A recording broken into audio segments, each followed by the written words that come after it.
আসসালামু আলাইকুম সেলিম সাহেব। ওয়ালাইকুম আসসালাম।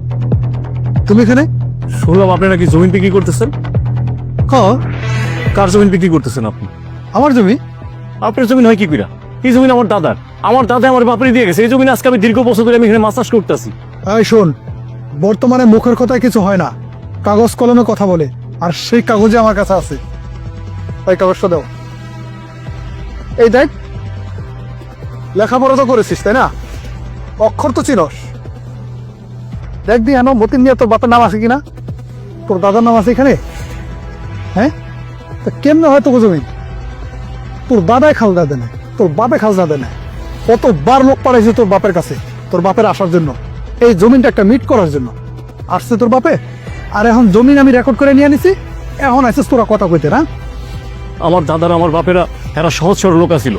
এরা খাজনা খারিজ এটা এরা বুঝতো না, কিন্তু এই জমিনের মালিক আমার দাদাই ছিল, আমার বাপে ছিল। এটা তো আপনি অস্বীকার করতে পারবেন না। এই শোন, এত ইমোশনাল কথা কইস না। যার কাছে জমি বিক্রি করছে হাতে নিতে পারেন নে। চেয়ারম্যান সাহেব, ক্ষমতা আপনার কাছে, কিন্তু ক্ষমতা সঠিক ব্যবহার করতেছেন না, ক্ষমতার অপব্যবহার করতেছেন। আজকে আপনি আমার সর্বশান্ত করে দিচ্ছেন। এই জমিতে আমার দাদার স্মৃতি জড়ানো আছে, আমার বাপের স্মৃতি জড়ানো আছে। সেই জমি আপনি রেকর্ড করে কাঠ বসে আপনার নামে নিয়ে নিছেন। আপনার মরতে হইব একদিন, ওই মোহন আমার কাছে জব দিতে হইব। যা, জ্ঞান দিতে আসছিস না এখানে, জব দিতে হইব।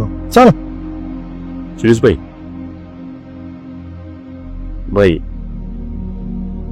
আমি আপনার কাছে হাত জোর করে অনুরোধ করতেছি, আপনি যেই দামে জমিটা কিনছেন আমি ওই দাম আপনার দিয়ে দিব। জমিটা আমার দিয়ে দেন ভাই। এখানে আমার পূর্বপুরুষের স্মৃতি জড়ানো ভাই। দেখেন ভাই, এই জমিটা আমি 2,80,000 টাকা শতাংশ কিনছি। এই জমিটা আমি ব্যবসা করার জন্য কিনছি, আর এই জমিটা আমার খুব পছন্দ হয়েছে মাছ চাষ করার জন্য, বুঝছেন? দুঃখিত ভাই, আমার মাফ করবেন।